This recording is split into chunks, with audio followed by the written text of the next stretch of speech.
Do it, No, I Louis. didn't. It says we're live again. We should be. Get Launchpad. We're gonna go on an adventure. Flint I like- Lumgold's after me lucky dime. Except it's not really a lucky dime. It's me number one dime. That's right. That's right. I like So how let me tell you, Scrooge McSatan doesn't believe in luck. Actually, I didn't believe in luck. Lakes? There we go. locks. Those are locks. Oh, Locks. Not locks. But look. If you're lucky going down to the lock, you'll find Nessie. You must understand this. And if you dive down in the lock, you might find the Gungan city of whatever the Gungan city was called. See, even that accent was starting to get a little bit hazy. Well, we're all getting a little bit hazy. True. It's 4:20 somewhere, dude. Should I be recording yet? Oh, yeah, we should be recording. Oh, That's a good idea. Not to like to be that guy, but I'm just gonna go ahead and be that guy. Is everyone recording? yes. Yes. All right, let's do the clap. Oh, Okay. God. Ready? Yes. 3, 2, 1. It's close enough. There we go. CJ's problem now. All right.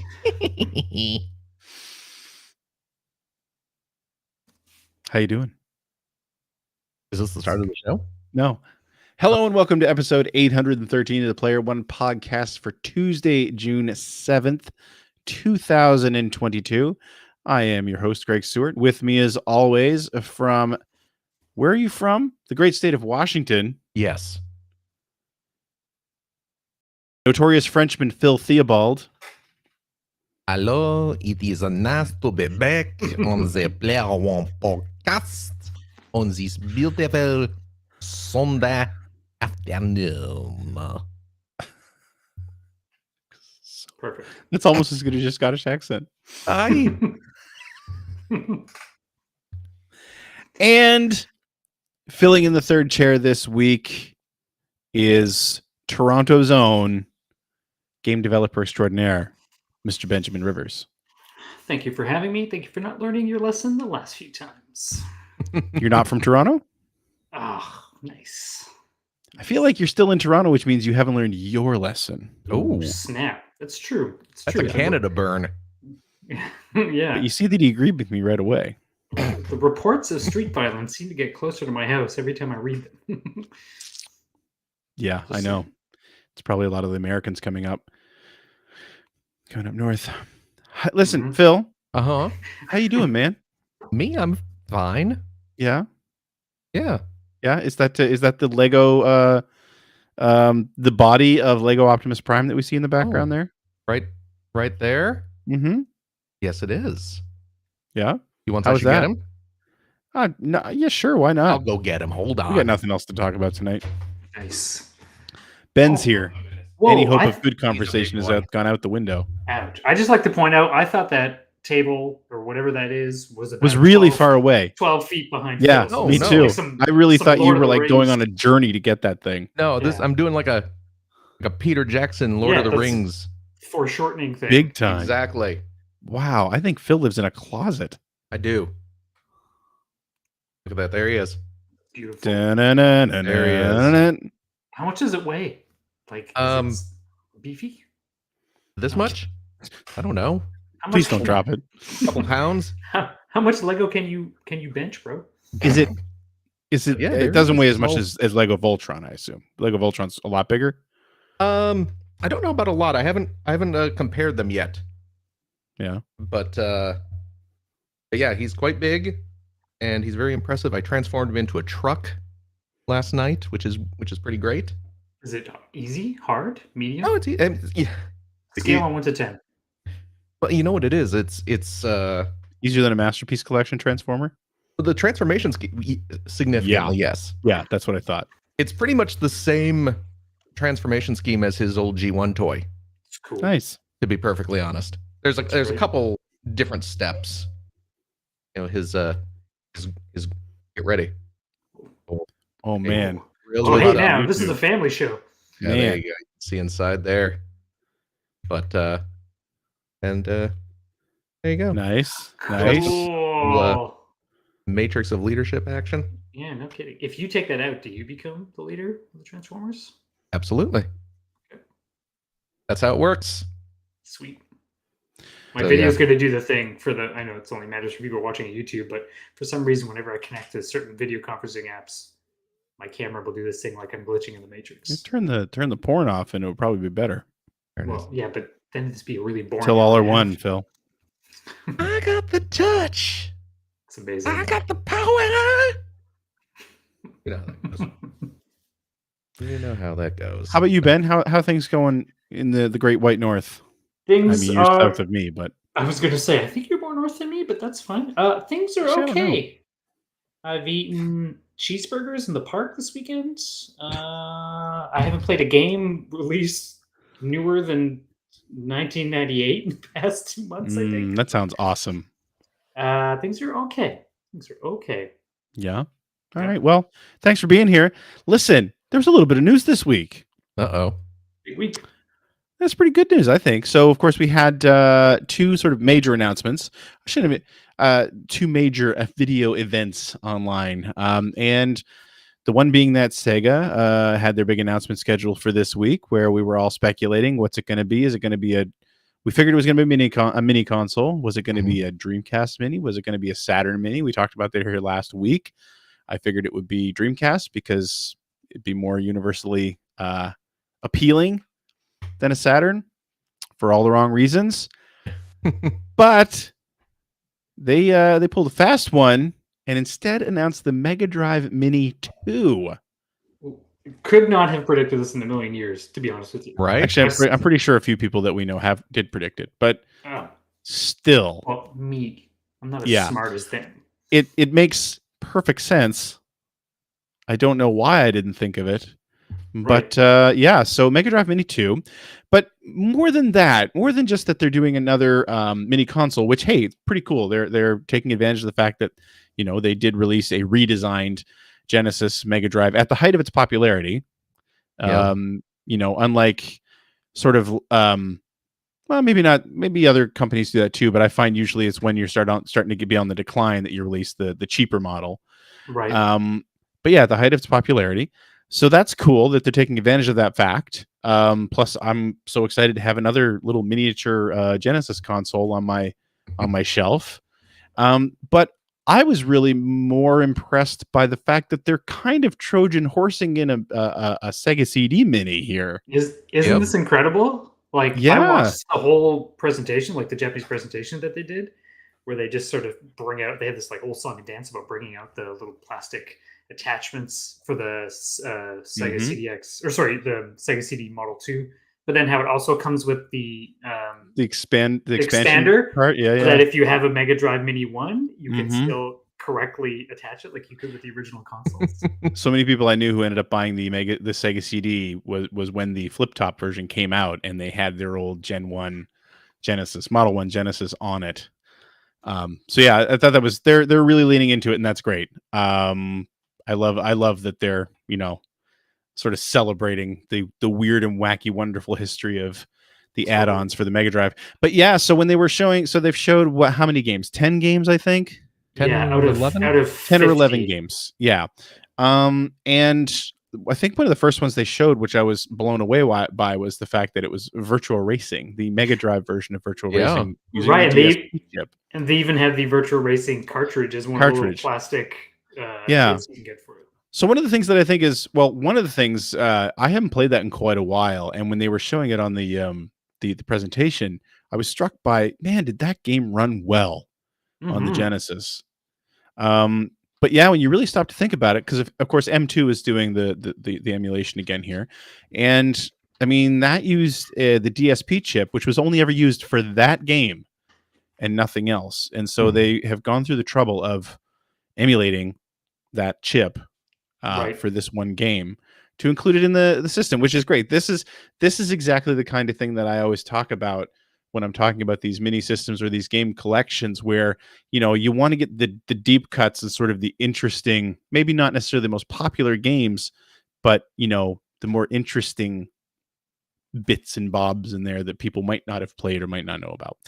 But yeah, then further to that, they started showing a bunch of Sega CD games. Isn't it incredible? Like I just Yeah. obviously like we're huge Sega CD fans, and I'm sure there's a bunch of people who are like, "What's a Sega CD?" watching this thing. But when they announced Popful Mail, I was like, "Excuse me, the world now Mhm. gets to know what Popful Mail is again. Mhm. This is fantastic." And seeing people post their like top 10 things they want to see, like Sega CD games they want to see, you realize, I mean, of course, you know this, but like how wonderfully weird that library is, and how much interesting stuff like Mansion of Hidden Souls, which is on there. Who has played Mansion of Yeah, Hidden that's Souls bizarre. Yeah. outside of this podcast? Like, Talk about a seriously. deep cut. So I'm super excited. I saw some people asking like, "Oh, do you think they'll put the Shadowrun Mega CD on there?" Which is like never been translated and is kind of hard to find.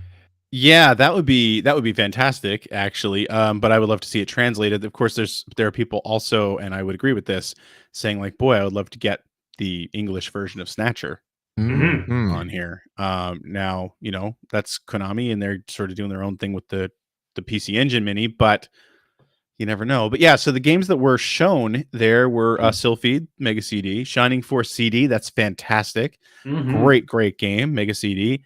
Sonic CD for Mega CD. There's the Sonic game you got to have. And what's Mansion of nice Hidden. about this Mhm. is because it's the Japanese version, it'll have the proper opening theme. But actually, I'm curious about that. Will it? I believe in the Japanese broadcast they said it will have both. Oh, I really? could be wrong, but I believe they said. But okay, you're saying both is in the Japanese soundtrack and the American soundtrack, or just the They intro said music? I heard them talk about something about both having both the intros. Okay, but And I what don't I'm know getting. What I'm getting at is the previous re-releases of Sonic CD have not had the original Japanese. Even when they have the Japanese soundtrack, they don't have the opening and closing songs Oh, really? Okay. because there's some kind of licensing issue there. So that's why I I'm would saying have, I'm wondering if it'll be there. Well, I'd let's have to hope check. so. I'm not sure, but that would Yeah. be great. Yeah, but I mean, yeah, I really hope that they do have both the American, because I like the American soundtrack. I'm not saying it's better than the Japanese one, but I like it. So anyway, yes, Sonic CD, Mansion of Hidden Souls on the CD, Popful Mail on the CD. Again, curious who owns the rights to the American translation of that Right. and the recordings. And I joked to someone in the chat, but the American translation of Popful Mail has some, let's just say some comments and some language and some jokes. I don't think you'd really want to throw out there in 2022. Of their time. Yeah. Yeah, definitely would be a little. You'd have a couple people being like, what's going on here?" Oh, Wonder how that would go. But it would be a shame if it wasn't played. And of course, they haven't talked about whether they're releasing us in different regions yet. Virtual All they Racing. said. Sorry, I was going to say all they said was that they did sell a lot of the Mini outside of Japan, and they were aware of that. But they were just focusing on this release in Japan right now. But it sounded like it's coming. I just don't know. I would be surprised if it's not, but you never know.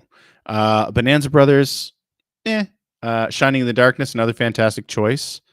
So I think between the two Mega Drive Minis now, that we have all the Shining games. Oh, really? For the Mega Drive, Point. Shining 1 and 2, both on the first Mini, or was it only the second one? I have the tab open right now, Stuart. Let me just check. Anyway, so yeah, while you're looking at that, Shining in the Darkness, Thunder Force 4, also known as Lightning Force here. Magical Taruruto, which looks really good. I've seen people playing that before, and it's just a really cute looking game.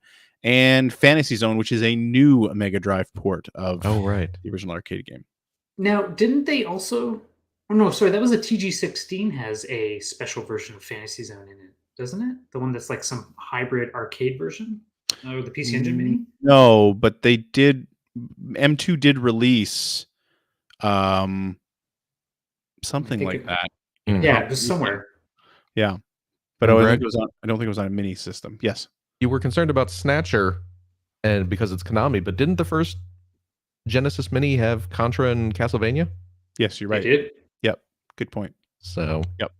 So hopefully there's nothing to be worried about there. Wouldn't that be amazing? Games. That's something that a lot of people are talking about. That feels like a huge opportunity there because people would love that. But that once again, those are working designs released over here. So what happens with that? Yeah, and I would feel like the American translation would be like the text would be one thing, but there's a fair amount of recorded English dialogue in a lot of that stuff. So hard to say. I hope they can figure it out, but I don't even know where the rights sit, because I mean, Working Designs is long gone, obviously, but I assume Victor Island probably still owns those rights somehow. Would have held on to them if possible, anyway. Yeah. So we'll see. But he's notoriously easy to deal with. So anyway, yeah, this is pretty exciting overall. I'm really excited to see what the next batch of reveals will be. I know. I make Mortal Kombat CD. That's the correct choice. That's Final Fight CD. Sure, Final Fight CD would be great. But that's just it. I love that they've basically, it's like, well, it's Mega Drive 2, but really it's kind of a Sega CD Mini. Yeah. And I'm for it. I am in all the way in. Settle in. Hopefully more people can play Panic now. I've totally played Panic, and that was an experience. I really hope Panic is on here. I mean, it can be with enough ingenuity. Oh, I know. So are both of you guys going to get this? Already pre-ordered. I knew it. Yeah, I've got mine. Yep. Now I'm just I'm just waiting to find out if I need to pre-order an American one and an Asian one as well as the Japanese one. Well, see, I keep telling myself, "Oh, I'm not going to do this," but every time I look at the website, I want to. But when you pre-order it, you're just getting the base console, right? Not the Sega CD attachment, or does it? Right, they haven't. That's not available yet for pre-order. Because I have the original Mega Drive Mini, and I did not get the Tower of Power. I guess there was that slim window in which you might have been able to score one if you weren't pressed for not a ridiculous price, but that. Now, one of the things that I didn't buy that I'm pretty sure Phil did is the power base converter. Oh yeah, for the Mini. Yes. Phil, did you buy one? Yeah, I figured you did. Yeah. So yeah, no, it's great though, because I figured there was like a snowball's chance that there would ever be a Mega CD Mini released, and so now they're kind of backdooring it. That's fantastic. You finally read your post, some P1P? Right. So sticking with the Sega news, just to get a little negative here for a minute, Sega also is partnered with IGN and has been releasing video of the upcoming Sonic Frontiers to probably a reception they weren't hoping for. It's been pretty negative overall. So Sonic Frontiers, of course, it appears to be an open world Sonic game. So they've released some like a 7-minute open world video, and then another video that was focused completely on combat, and the backlash has been pretty major. Wow. I only saw the teaser, so what's the backlash again? Like, do Sonic... The backlash is that it's an open world game that looks very automated. It's open world, but it seems like there's still like one path you're supposed to take most of the time. Oh, really? It looks like Sonic, plays like Sonic, right? But it's technically open world, I think, is the big backlash. So all I know is that, like, at the time of publishing the article that I'm looking at, IGN's gameplay premiere has had 50,000 dislikes. Wow. Compared to 72,000 likes, and the combat footage had 19,000 dislikes. Oh wow! As compared to 35,000 likes. Yeah, it looked like, I saw someone describe it, and I think this is a good description. The open world portion looked like an Unreal Engine 5 demo using like purchased assets. Oh wow! Ooh, yeah. That's not anything you ever want to hear as a developer. Yeah, it looks like an asset store flip. Yeah. Question though, the hot question: are Sonic's quills breakable?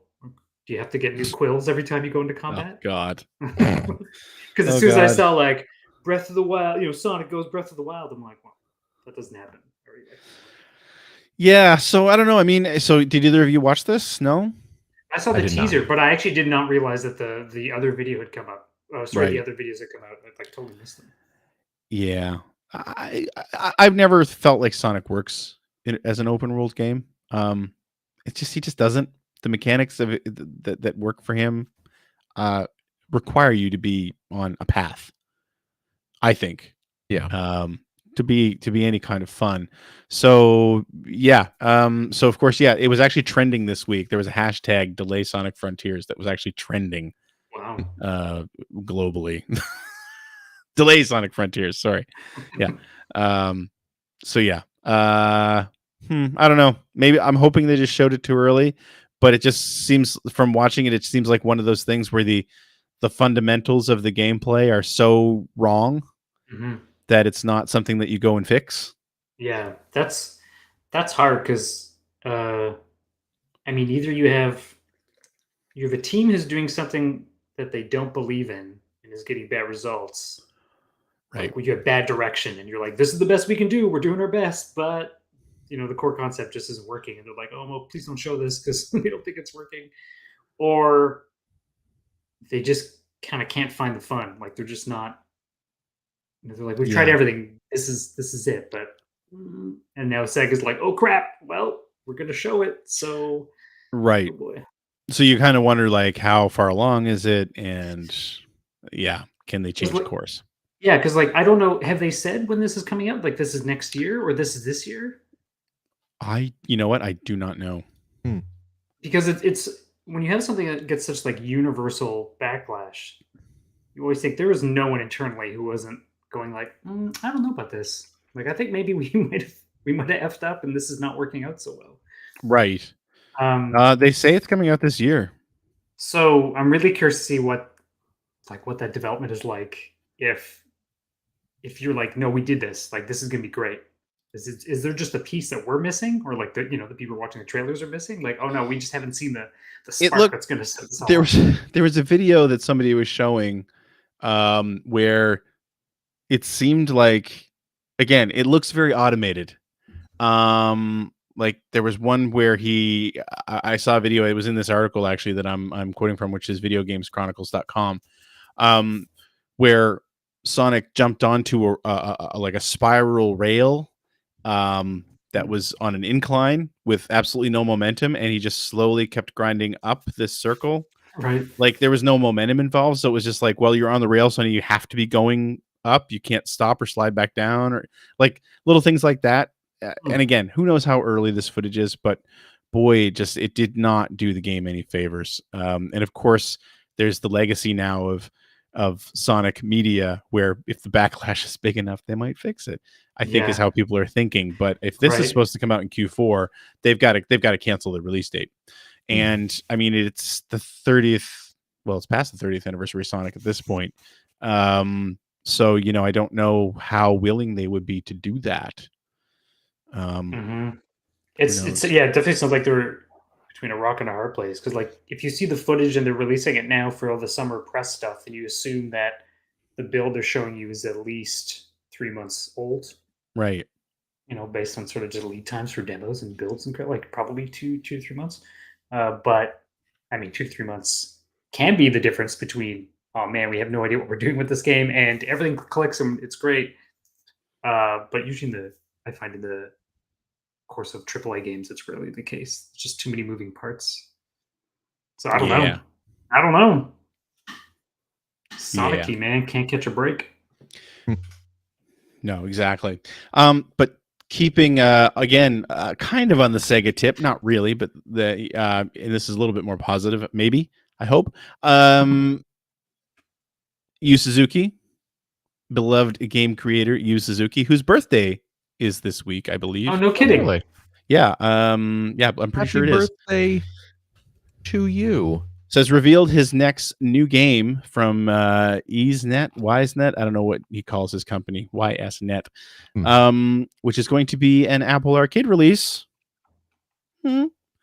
called Air Twister, which people are saying looks like it's got a little bit of Space Harrier DNA. He talked about that, I think, in some of the interviews for this. He talked about Space Harrier. All I saw when I saw the screenshots was something.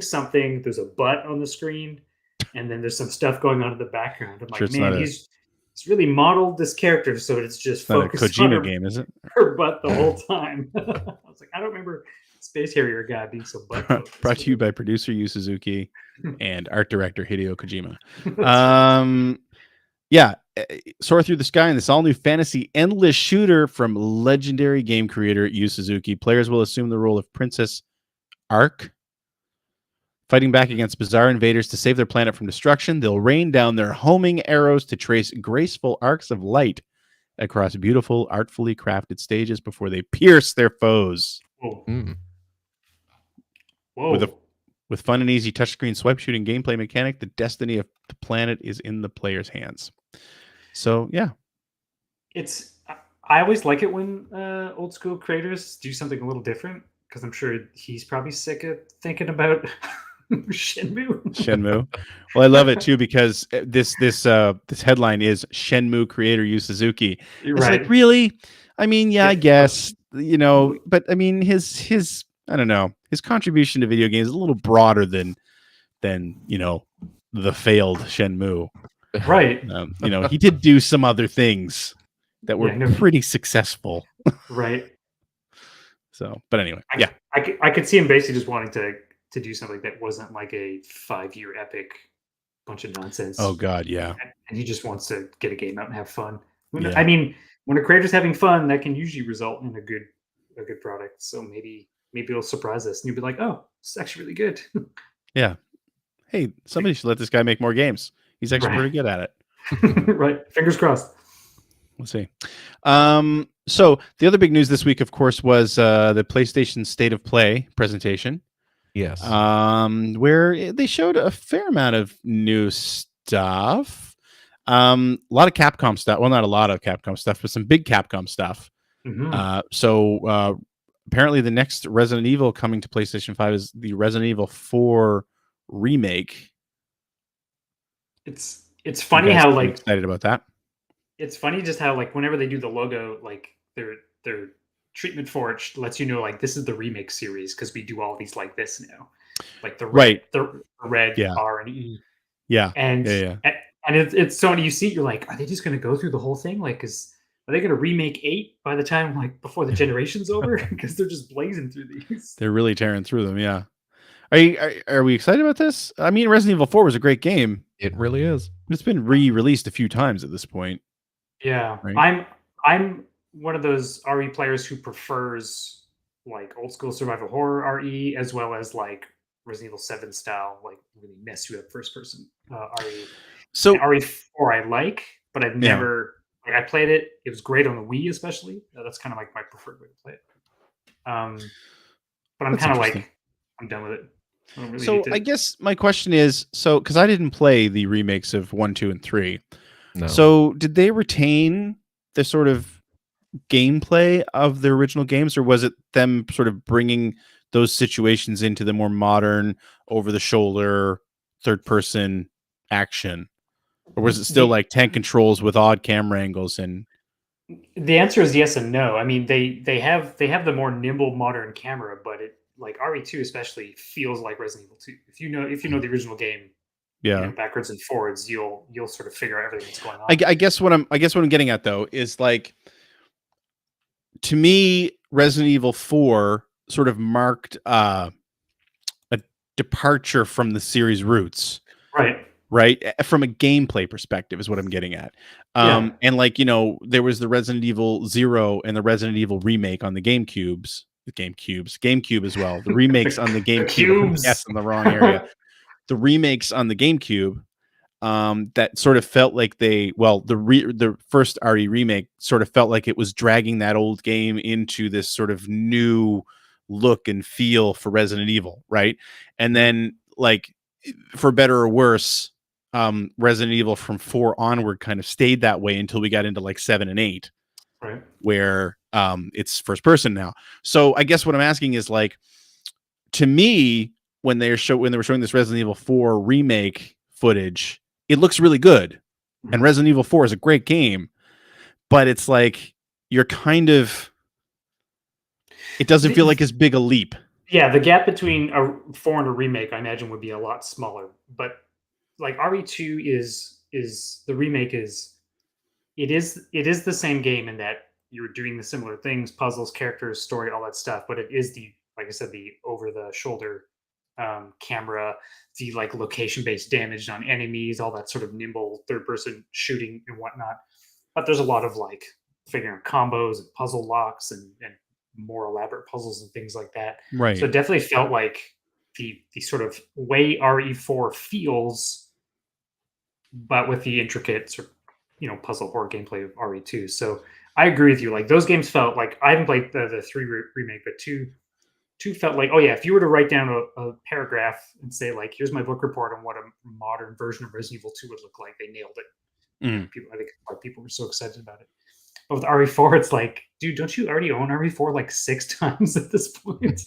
Right, and it won't be like it'll be a graphical upgrade, but Right. I feel like it won't be a massive gameplay upgrade. I mean, there are definitely some things that could change, including just some like really goofy bits. Like for me, I like RE4. I like the village, and something, and then I like the part where you're like in an underground lab, and everything else to me is like really silly, and I don't really enjoy that much. Those are the parts that felt the most Resident Evil to me. And there's a lot of goofy bits in RE4. Like, are they going to maintain where you're running from the giant mechanical statue while the dude is yelling at you? Like, Why wouldn't they? So I'll be curious to see how that tonal shift goes, because the trailer too was like super emo, and Leon is just like, ugh, so sad in this car. Like it looks way more expressive than in the original. And I'm like, this is going to be interesting once all the like goofy castle stuff comes into play, and how's that gonna play out? Goofy's Castle. That's a Disney game I'd play. And then so some of the other, of course, they also showed Resident Evil Village for PSVR 2. They showed a few VR 2 things on here. Horizon Call of the Mountain as well. Walking Dead Saints and Sinners Chapter 2 Retribution. That's a long name. No Man's Sky, PSVR 2 as well. So yeah, they had a chunk of PSVR 2 stuff. I mean, they all look nice. None of it looks like something I want to play, but yeah, there's one big question that this raises. I feel like CJ would want to talk about this. Was if they are showing a PSVR update to No Man's Sky, which already has a PSVR version, does that mean PSVR 2 is not backwards compatible? Ooh. Yeah, I'm a little worried about that myself. Or is it just like, oh, because it doesn't have a tagline like, Redux or whatever, or didn't say anything about getting if you already got the original, you get an upgrade. But it seems like it might be a precedent. Yeah. I don't know. I hope not, but I mean, I wouldn't be surprised too. So the other major Capcom announcement at this State of Play was, of course, Street Fighter 6's reveal. Yeah. First details on new fighters, the drive system, world tour, and more. Kind of a crazy reveal. I didn't know what to think of what I was looking at. Like at one point, I was like, "Is this a Street Fighter RPG? Is this a Street Fighter RPG? I'll play a Street Fighter RPG." Like it looked like. Did you ever play Final Fight Streetwise? Yes. It looked like a modern day version of that. I thought the same thing. I was like, "Is this Final Fight? Are they making like a like?" Well, I mean, they're really throwing the Final Fight references all over the place in that opening scene where all the neon is and everything. Well, it's clearly in Metro City. Metro City, yeah. And you got like the Hagar statue at one point, and a bunch of those signs are Metro City signs or references to Metro City. But yeah, I still I haven't gone back to pull this apart or watched any of the hot takes because I'm so sick of hot takes on the internet. But I still don't know what to think of this. Mm-hmm. It was confounding. Like, I mean, I guess in one way it worked because people are excited. But I think they should be excited anyway. It's Street Fighter 6. Well, did you play Street Fighter 5? I haven't played. You know what? I haven't really played any of them since 3. There you go. Let me tell you this little story about Street Fighter 5, Greg.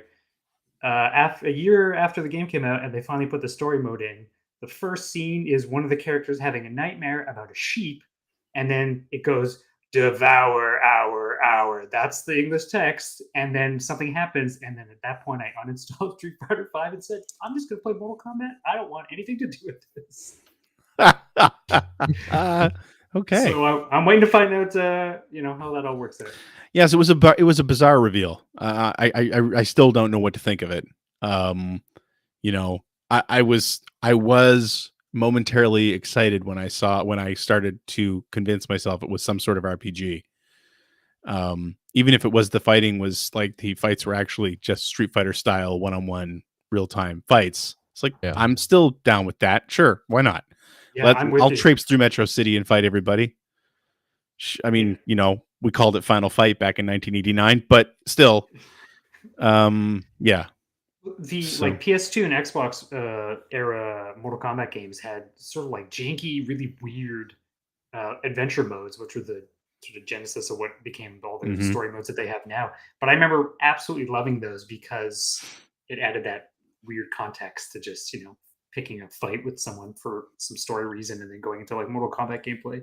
And when I saw the first bit of like whatever the character was running around and going into like a Yakuza, fenced in area and get into a fight, I was like, oh my god, are they doing this? Like, this looks great.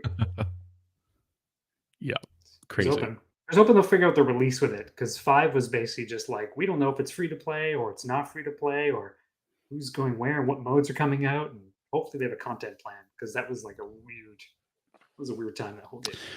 So, keeping on the state of play tip here, though, we also found out, of course, that Sony hates PlayStation 5 owners because Spider-Man's coming to PC. I'm just reading what it says on the internet, guys. I'm not saying I agree with that. I'm just saying. Sure. Yeah. It's so funny. Nancy was watching with me, my wife, for those who don't know. And she was like, wait, why is this coming out on PC? Because she wasn't aware of some of their plans. And I wanted to say exactly what you said. It's like, well, because they want all those people who got scalped for PS5s to just suffer. That's their MO. No, it's Spider-Man's coming to PC. That's great. I mean, why not? The more people who can enjoy that amazing game, the better. Incredible, spectacular. Yeah, and they put out their sort of like future plan report last week, a week and a half ago, where they detailed their company, essentially like their 5-year plan. Future Here's what plan? we're doing. Future plan. And they're like, more stuff on PC, more IP in different areas, kind of like Nintendo did around the Switch era, like being in the Switch era. Ways to get sort of people into the PlayStation ecosystem. So they basically like telegraphed all of this a week and a half ago. But of course, everyone's really upset. Of course, everyone's still really upset. What else? I mean, there were a couple other I found really interesting reveals here. I know we've on this for a while, but I love that we saw more of Stray. I think Stray looks incredible. Stray looks really fun. Right? Mm-hmm. Yeah. I mean, it's just what a cool idea. I can't wait to play that. Yeah, that looks really great. And it comes out in July, so it's very close. Yeah. I thought the Callisto Protocol looked. Actually, I thought I was watching a Dead Space trailer at first. I was going to say, which game are you more excited for? Dead Space remake or not Dead Space? I'm very excited for both of them now. I mean, now it looks like we're getting something. We're getting not Dead Space as well as Dead Space. So, the Callisto Protocol looks really, really good. So I was excited about that. And then I also have pretty much determined that I'll be watching Benjamin Rivers Inc. Twitch channel to get all of my Eternites needs filled. Heck yeah. I'll fill those needs. Am I saying that right? I guess Eternites. Yep. I don't know. Which is a dating sim meets action adventure. So that's a Ben Rivers. If you're into that kind of thing, because Ben's going to talk about a game that he's playing currently that's similar later on in this show. But that's where to go for those kinds of games. So seriously though, when that came on the screen and I realized what I was watching, it's like Ben's going to be streaming this at some point in the future. It was so great. Nancy was like, I see anime. Okay, I'm interested. And then I was like, I see press R2 to hold hands. Sold. There it is. I need to know. R2 to hold hands. Love it. Love it. And yeah, it was a pretty good state of play. It wasn't amazing. But it's fun to see all those PSVR 2 things. Again, loved seeing more Stray. Callisto Protocol was a nice surprise. Street Fighter 6 was confusing as anything. No Astrobot. Fix that logo too. And no Astrobot. True. Boo. Boo earns. Well, they can do an Astrobot VR remaster for the PSVR 2 launch. I want a new Astrobot. Oh, apparently there's some Final Fantasy games shown as well. Is there? Does anyone care about these games anymore? Actually, it's funny. The music for that was pretty awesome because they have that like very FF15 track at the end where they're shouting out in operatic voice the names of all the different Yes, that summons. was And I was pretty like, good. I gotta say, yes, I whatever's did really going like on, that. I'm in on this. Yeah, I don't know what's going on, but I didn't enjoy that part. I noticed battle system stuff that looked like FF13 and similar typography. I'll have you know. I need Yes. stuff that looks more like Final Fantasy VI. Thank you. Come on, old man. Get the program. Lame. Listen, let's do what you've been playing. Okay. Phil, let's start with you. Yes. Let's start with you. No, jeez. Well, I did. I picked up a collection of retro games for the Nintendo Switch. I just the other day I got the Wonder Boy collection. So what all's on that? Well, Yam. we have Wonder Boy, the original arcade game. classic. We have Wonder Boy in Monsterland, also the arcade version. Wonder Boy in Monster World, which was, of course, on the Sega Genesis. And Monster World 4, which was a Mega Drive game, but it was semi-recently, in the past few years, translated officially into English and released. That one already got a new release on Switch. An updated version, which I heard was not fantastic. Well, there was the updated version, but they also released the original version as well. Oh, they've been releasing the original version since like Xbox Live Arcade. Oh yeah, that's right. Yeah, it's been like 10 years. It hasn't been a few years. It's been like a decade. Yeah, I forgot it was that long. More than a decade.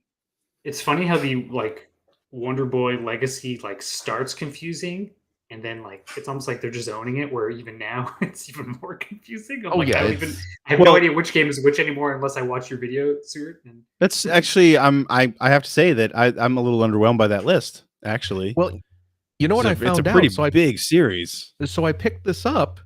This is the US release.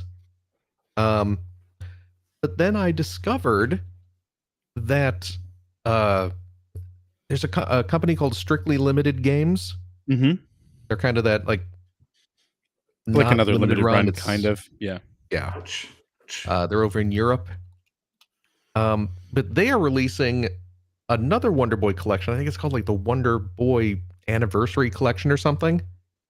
And that has everything. That's lame. Weird. It has all the different, because this is missing like because Monster Lair. It's missing Monster Lair. It's missing Dragon's Trap. Yes, those are the two main ones. So it has right off the bat. I believe it has those two games on there, but then it also has the multiple versions. So it's like, the version of Wonder Boy on here is just the arcade version, but that limited collection has the arcade version. It has the Master System version. It has the Game Gear version. It was called like what?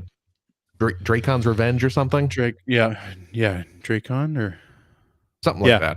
Yeah. Yep. But yeah, so that version has all the various ports of the games. So this is kind of a obviously very pared down collection. So disappointing. Very it's disappointing. like your Ultra Street Fighter release at the beginning of the Switch life before they released the Switch Anniversary Collection. Yes. What I'd love to see is a collection that also included all the weird, wacky reskins. Oh yeah, because there were so many reskins like on the Turbo or the PC Engine. You had a couple of I forget which ones it was, but they were reskinned. Of course, you've got the Adventure Island. First Adventure Island is a reskin of Wonder Boy. You've got if you want to go really deep, you've got like the Monica's Gang reskin that was released by Tectoy down in Brazil. The list you just rattled off there for the one you've got is kind of like at least they're doing something better.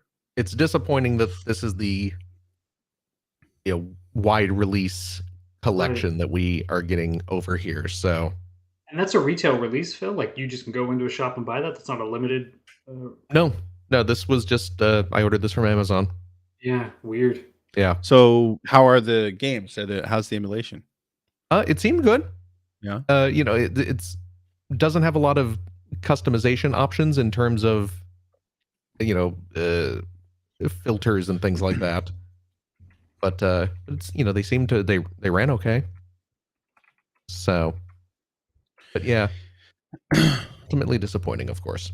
I love how weird the Wonder Boy series is. Oh yeah. And there have been some great Wonder Boy games. Oh my god! I Mhm. mean, they've all been pretty good to be honest, but some of them really stood out. Like Dragon's Trap, wonderful example of that, and 4 is fantastic. 4 is really good. Monster World's okay. 4 is really good though.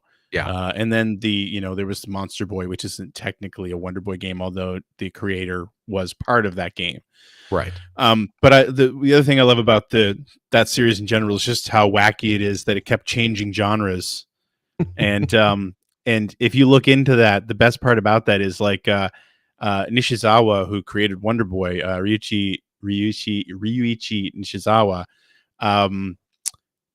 Even when you go back to the original game, where because there's a power up where Wonder Boy is on a skateboard, which is completely nonsensical. It has nothing to do with the game at all because he's a caveman running around throwing like stone axes at things.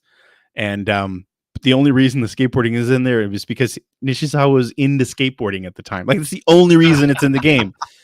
And like, and then when the second game came out, and all of a sudden it's like a platforming RPG where you buy weapons and armor and all that. Like the only reason was because he was super into wizardry at the time. Like he just did whatever the hell he wanted to do, which is what I love about that, along with the fact that it was licensed out and reskinned to a ridiculous degree. The history of the Wonder Boy series is amazing. I love it. Totally. It's an era when you're like, well, we don't really want to go through the effort of advertising a thing no one's heard of. So can we just use this name? Because I got this really cool thing I built. Let's just do it. Yeah, sure, pretty much. And then smart enough to hang on to the rights to it. Oh yeah, right. Like on top of everything else. So good for him. People what else have you been check playing? Out Generation 16. You should check out that episode to learn it's more. The Monster Lair, Wonder Boy 3 Monster Lair episode. Excellent. Because it's a twisted pathway through the Wonder Boy series. Sordid tale. Yes. And the other thing I've been playing this week is this showed up. Oh, that's what that is. Okay, I saw the name on here. This is Kyoei Toshi, the disaster report, but with kaiju game that was recommended to me. And a couple weeks ago. So I got the got the physical PS4 release, which of course plays perfectly fine on a Western PS4 or PS5, which is what I've been playing it on. And oh boy, it's really neat. Is there ever been a game that was more Phil? I know, right? No kidding.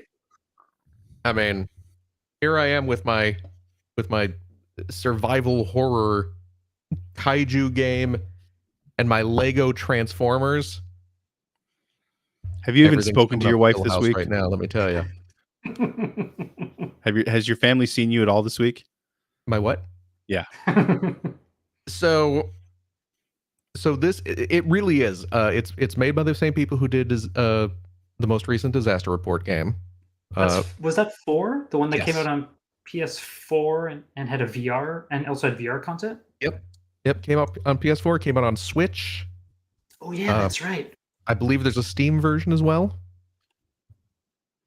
But yes, so it's made by them, and it is very blatantly just Disaster Report, except instead of like an earthquake or something, kaiju show up, and they're licensed, right?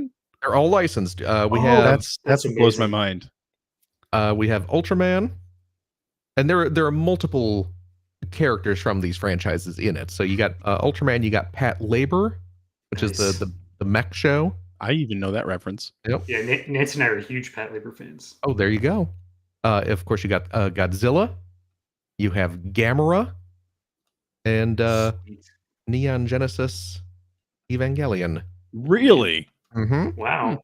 Yeah, so you have some Avas and some Angels in there as well. Oh, that's That's amazing. wild. Mm-hmm. I can't imagine the extremely long meetings Oh, it took to get all that right? to happen just for this. Which is why I picked up the physical copy, because this game is not long for this world, licensing wise. Right. Yeah, that's fair. This game's Yeah. going to go away at some point. If you're interested by now, I'm sure. Yeah. And yeah, it starts off, you choose your character, you sort of set them up as to their backstory, and then it just sort of dumps you into Tokyo, and you're walking around a little bit, and then boom, explosions start happening, and giant skyscraper-sized Ultraman shows up and is So battling with some sort of like evil clone of Ultraman. And so you have to rush into buildings as things are exploding and crumbling all around you. And I kind of want to play this. Yeah, I really want to play this. Yeah. And you're ducking into buildings. Hands are coming through buildings trying to grab at you. When you get out onto the street, you have to watch out because they're not really paying attention to you, so you could easily get stomped on, which obviously ends your game immediately. And you're just trying to get to safety, trying to survive. And the game's set up in levels. There's stages, and I haven't gotten terribly far yet. But it's interesting because as you play through each level, you are presented with choices. You'll get to a point, and it'll sort of bring up like a dialogue tree, and you have to you choose various things to say to other characters or various actions you can take, and it actually starts affecting the game's story. Cool. To the point where when you finish a stage, it brings up like a newspaper recounting that day's events. Man, you were selling me on this game hard. This is it's great. good. This sounds great. And you have the newspaper up, and you can click on all the different articles. They have photos of things that happened during that stage, and you can click on them, and they actually have like full articles that they have written up like as if a newspaper is reporting on these events. And it shows you all the possible scenarios. There's like little thumbnail boxes of all the different scenarios you could have encountered in that level, but any that you haven't seen are question marked out. So it's kind of telling you, oh, there's like half a dozen different things that you could have seen had you done things differently. That's awesome. So you got a little replay value. Like a David Cage game, but like not awful. Yeah, exactly. So people in the chat are actually asking what I want to know too. So is this in English? It is not, unfortunately. Oh, that's too bad. But you know what I've been doing? Google Translate? On your phone, yep. Google Translate. I've been holding my phone up to the screen and just reading it that way. And of course, you're getting very broken English in that way, but certainly enough that I've been able to understand what's going on in the story. And certainly enough that when I have 4 or 5 different choices of things to do, I can make an educated decision. So it's not time limited. I find using Google Translate, obviously, if it's time limited, you're kind of in a rough spot. Yeah. Kind of getting through with some of the subtitles. Sometimes you miss a few things because the subtitles do go with the character's dialogue. But when it comes up to a dialogue tree, it's not like a Telltale game where it's like you have 10 seconds, decide. Right. Yeah. So Okay. where did you buy this, Phil? I ordered this. I ordered it off of PlayAsia. Okay. Okay. Just because this is the original release. They did do a bargain re-release. Oh. As you see that. So it's old enough that it's been re-released and okay. Yeah. But because I'm a nerd, I wanted the non-greatest hits packaging. Nice. So, but I mean, there's copies on eBay and all over the place. So Oh man, I'm looking this up. This sounds great. Yeah. This is pretty cool. I mean, it is a disaster report game, and So, all that implies. with all the jank that brings with it. Yeah. So it's. But I mean, what you've described, yes. It's the content you're playing for. It's not the gameplay. I mean, just like those EDF games, right? Right. You're playing for the giant insects crawling over everything. You're not playing because it's the best playing game in the world. Exactly. Yeah. Yes. I'm playing this because I want to run away from Godzilla. Right. Yeah. And I think did I pay like $60 or $70 for it? Okay, because Kal-El in the chat is saying it's $100 now.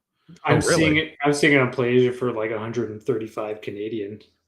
Well, that's only like 50 American, but but it comes with free healthcare. Is that the original release, or is that the sort of bargain? That's the original. It says the welcome price version, which I think is the bargain version. Yes, the welcome price is. That's the name of the cheap one.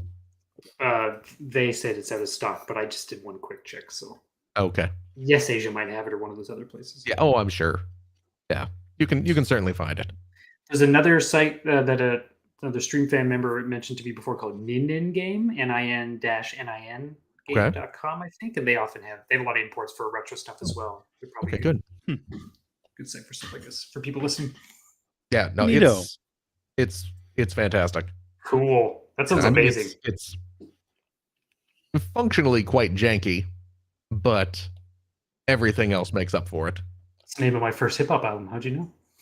Functionally quite janky.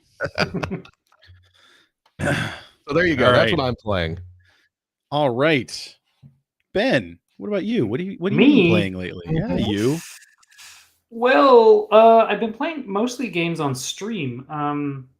The one that you alluded to before, of course, is Sakura Wars, or aka Sakura Tyson, for those in the know, on the Sega Saturn, which of course got a English translation a while ago, several years ago. I don't remember if I talked about this when I was on the show last, because I can't remember. I don't remember either. When we started it. Yeah, I get that a lot. But we were playing that on the stream. The translation is very good, and it's thorough that they were able to actually translate graphical images and whatnot in the game as well. So like loading screens and assets that have gotten localized, and it's great. Like I am the world's loudest, most obnoxious champion of the PS4 Sakura Wars reboot that came out a couple of years ago because I love it so much. And I had started playing this a few years ago in the before times with a friend, another developer friend, and then of course we weren't able to get to do this. And I asked him for his blessing to play it on stream because I really wanted to get through it. And it is so fun. Now I think the series is one in such that the second game picks up a lot of the more common elements that you see in the later ones. You know, like a lot of game series where they kind of figure it out by the second one, and this is sort of like a much earlier iteration. But for those of you who never played it, it's a strategy RPG, and it's like a strategy RPG light. It's very simple for the most part. But the real draw of it is it's also a dating sim. So it's a story-based game where you are this person who's been recruited to join this theater troupe, thinking you're going to be joining this military operation. You're not really sure what's going on. It turns out they're one and the same. And then everyone else in the pretty much the entire cast is female. You're male.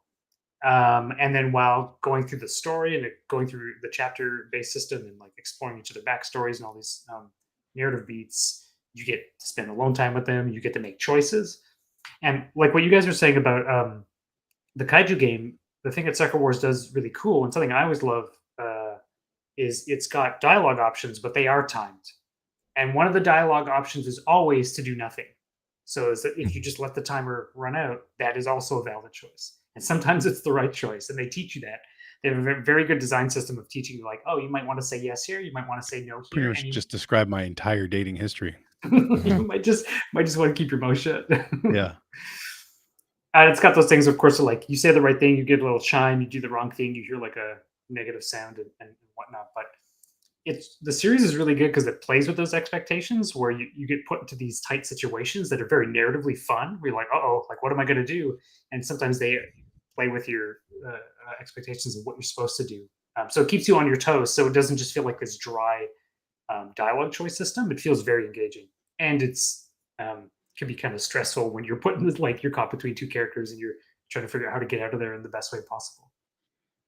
And the strategy elements are pretty slow.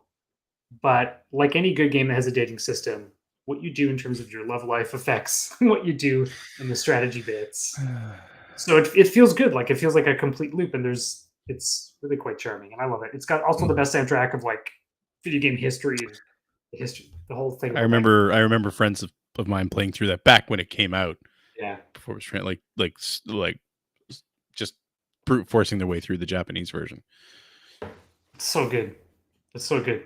So other than that, I've also been playing another incredibly new game. Maybe you've heard of it, called Myst. Just this hot new property.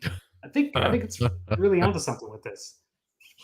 And specifically, I played the real Myst version because I've never played through Myst because I was one of those people who, like everyone, How many people have played through Myst? I think there's a GDC postmortem on the game, and I think they actually talk about they had some stats on some of that. Yeah, And it was like legitimate percentage curious. never got off the main island. Yeah, absolutely. I didn't know there was more than one island. Right.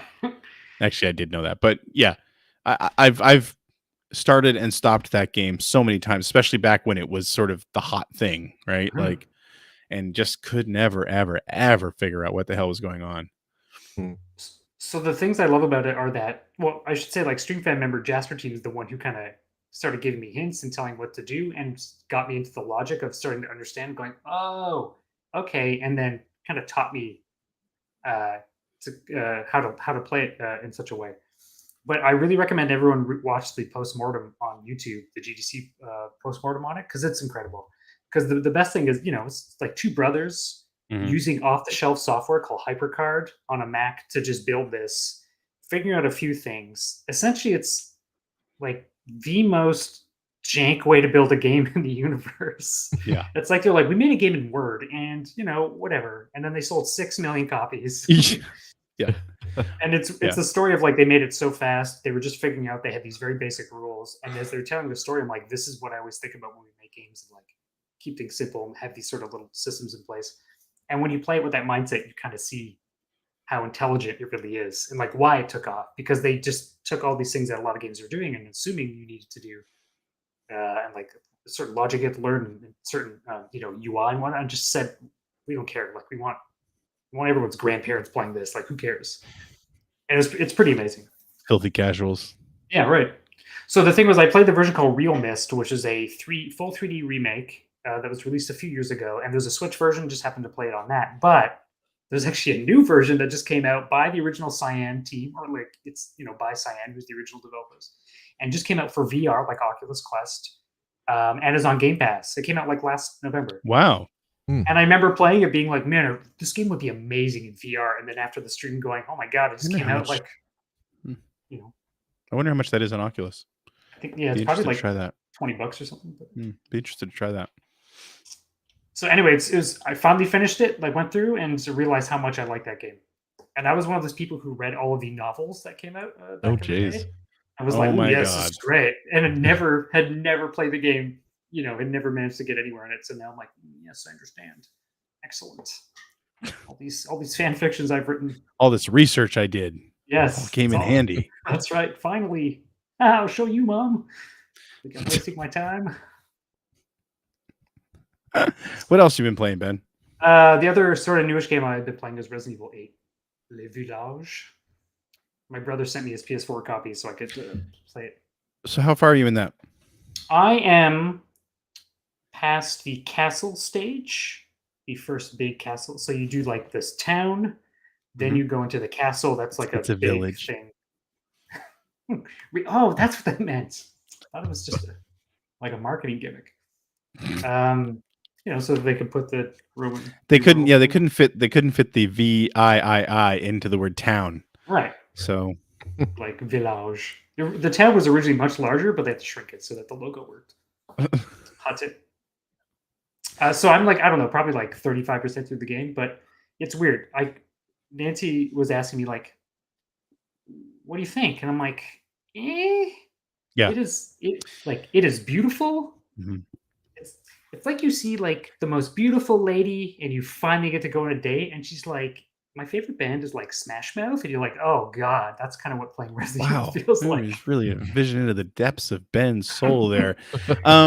No, stick with it. I know you will because you're a Resident Evil fan anyway. But yeah, I had the same reaction, and really, what it comes down to, I found with that game, is it really felt like sort of they had a bunch of ideas, and they built levels based on those disparate ideas, and some of them were really good, and some of them really weren't. And like you kind of have to suffer through the garbage to see the good bits, which is a shame because I felt like Resident Evil 7 was a much more level and coherent game than 8 was. But you know, there are really good bits in 8, but there are really not so great bits in 8 as well. I love 7 like a lot. It's kind of, I think it might be my favorite Resident Evil game. When I played it, I didn't know really what was going on with it, and I had a hard time with it at first, and then it just sort of caught me, and I really loved it by the end. But RE8 was originally multiple games. Like it was supposed to be like a Revelations 3 and like a bunch of other stuff. Yeah, so. They just stitched a bunch of it together. I gotta say the dialogue in the game though, there's some like very good voice acting and people just kind of like doing their lines and whatnot, but the writing is like there's the one boss fight in the castle, the big ultimate boss fight there, and it's like they just grabbed a sheet of all the cheesiest boss one-liners from every like 360 PS3 era video game, or like they're all going right here. This character's going to say all of these. It's every beat. You're like, what the hell? I seem to remember one stage in particular where they really leaned into sort of the psychological horror elements. I think that was my favorite. It was really good. I heard a bunch of people when it came out say like there's one area like that's the one it's worth it to play. Just get get through that, and you've seen, I think, the peak basically. And that's it for me. Cool. Well, then I didn't have anything to talk about this week. We're getting ready to play Gran Turismo 7 in the GT League. It's finally in stable enough shape that we feel like we can race there. So just been sort of messing around and practicing in there. So that's really all I was playing. I think that means it's time for tweets.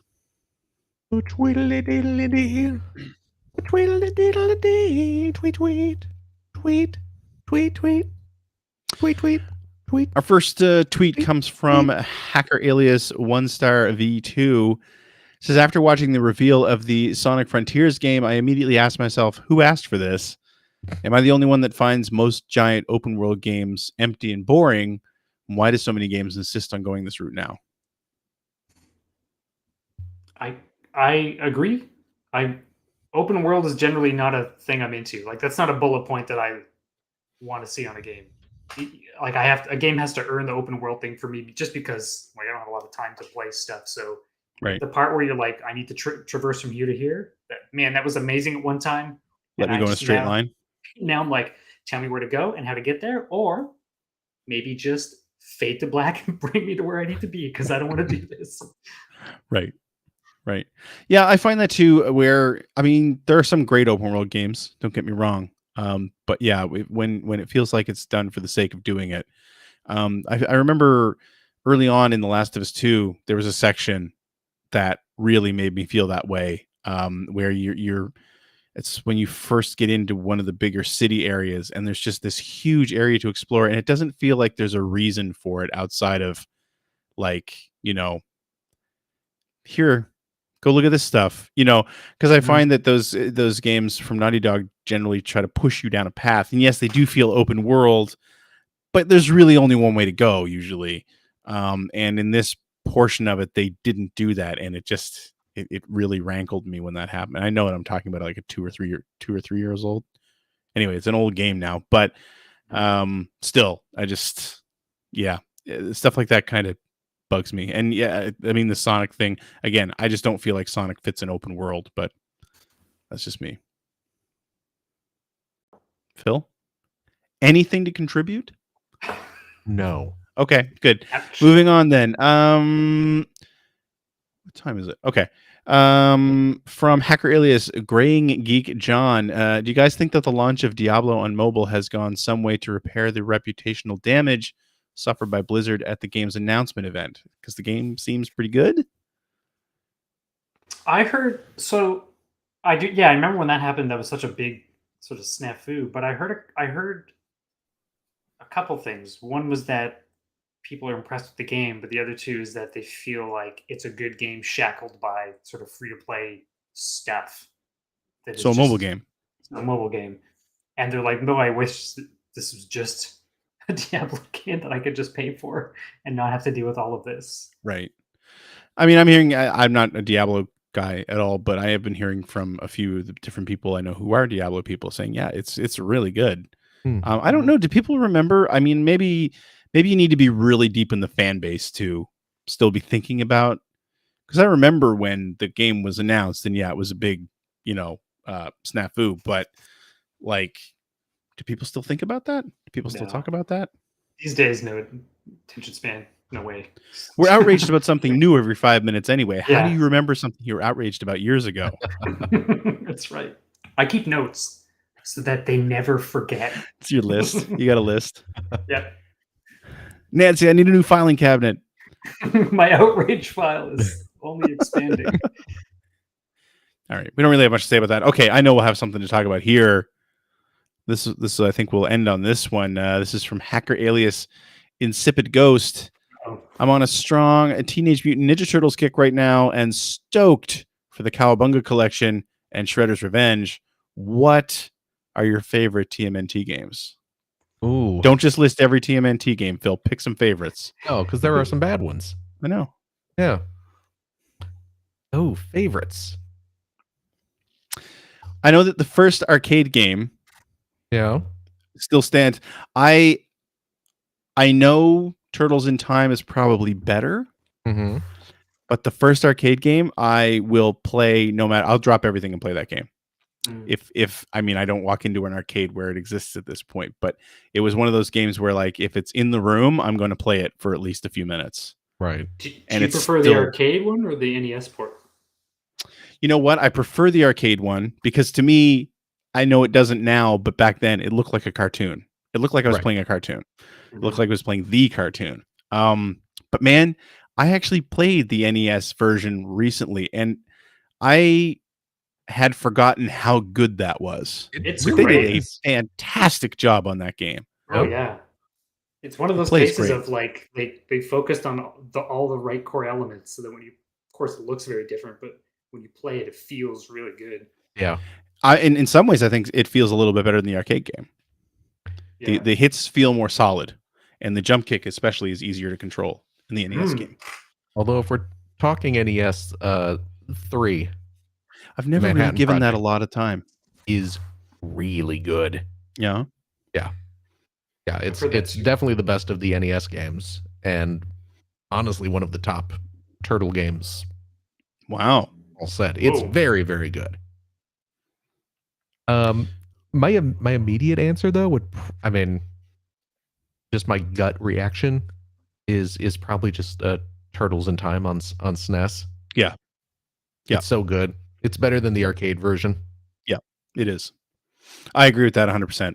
Yeah. I really like Hyperstone Heist as well, but Hyperstone Heist was, I don't want to say a lesser game to make it sound like it wasn't a lazy port. I liked what they did. I like that they technically made it a different game Right. than Turtles in Time, but it is sort of stitched together from Turtles in Time. Kind of a remix. Yeah, it's good. It's worth playing, even if you've played Turtles in Time, but it's not as good as Turtles in Time. Yeah. Cool. I'm one of those weirdos who really likes the first NES Ninja Turtles because I'm I the only liked it person too. I know who beat it. It's 2 years. My best friend beat it. I never could. I actually beat it as well.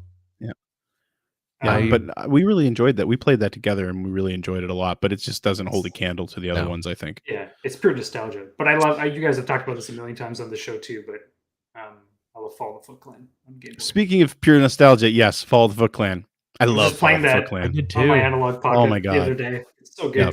It's so simplistic, but It's so simplistic. You literally walk right and Yeah. hit things, and that's it. And It was looks I love it. amazing. It It sounds looked great. amazing. yeah. for a portable Turtles game on that hardware, I don't know what it is about it. it looked great. Yeah.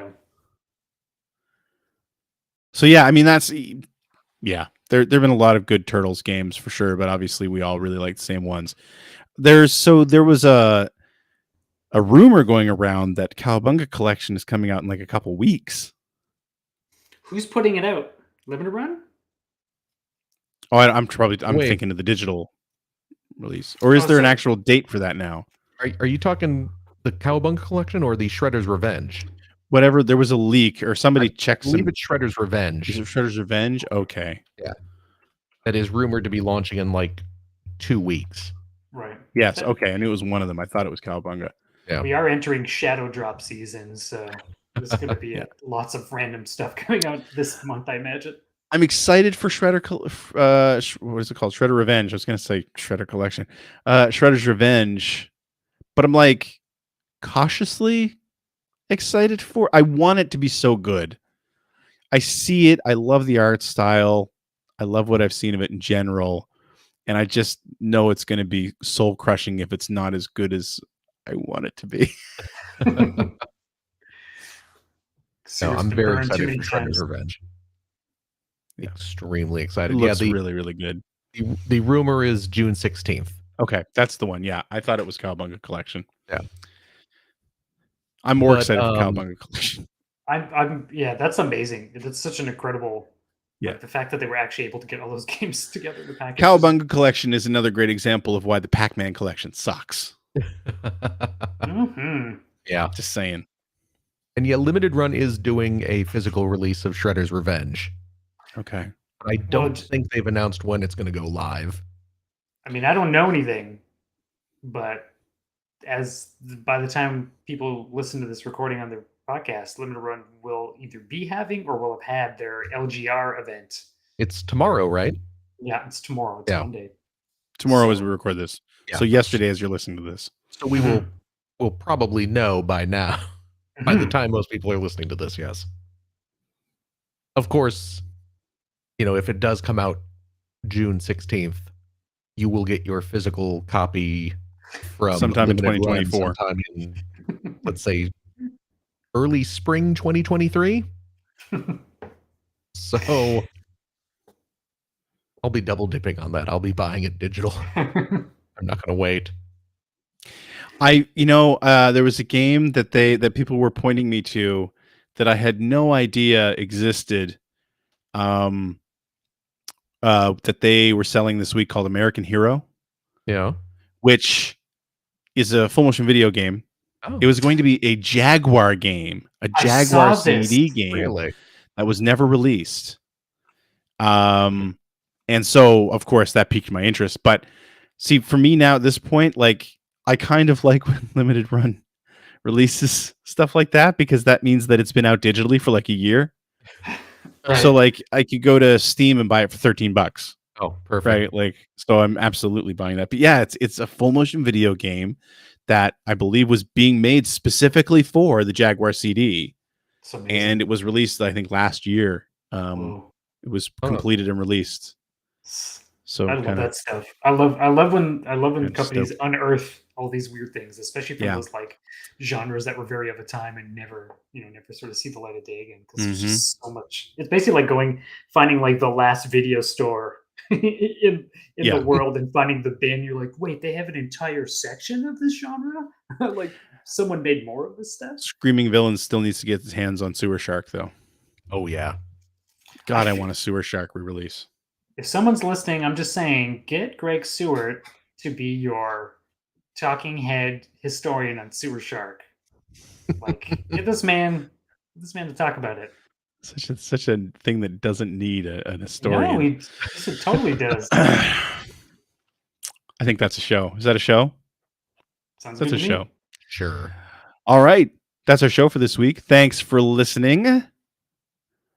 If you'd like to find out more about us and what we do, please visit playeronepodcast.com, where you will get show updates. You'll also get blog entries about Sega CD stuff when I get around to them, and updates on Generation 16 when I get around to those.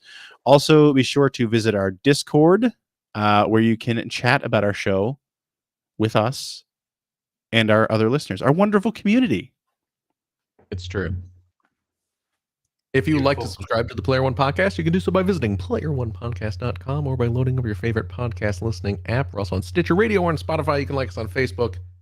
You can watch video archives of our show on the youtubes.com/P1 Podcast, or you can watch us live most weeks on the YouTubes, the Twitters, the Facebooks, the Twitch.televisions, all over the darn place. Just follow our Twitter account, which is at P1 Podcast, to find out when we are doing our next live show. Typically, it is Sunday nights at 5:30 a specific time. So join us, won't you? And I'll tell you what, if you like what you've heard, and how could you, head over to patreon.com/P1 Podcast. Throw a few shekels our way. They're still pumping out mini systems, and we got to keep buying them. Somebody's got to pay for them. Exactly, and it ain't going to be us. That's not true, actually. That's not true. CJ won't let us use the money for that. Free old He God uses it memes. to keep the podcast going, keep us streaming and all that nonsense. So Thank God there's an adult here sometimes. exactly. Otherwise, I'd be buying several Lego Optimus Primes to display. I could have one in robot mode. I could have one in truck mode, and then I could have a couple like in mid. Oh, so it'd be like a What- like a Well, sequence. they have to. You need one for each of the Astrobots you ordered. They gotta Oh, that's fight. true. So they can ride them around, There you go. It's even ride them in the battle. Hey, I'll tell you what though, friends. If you have a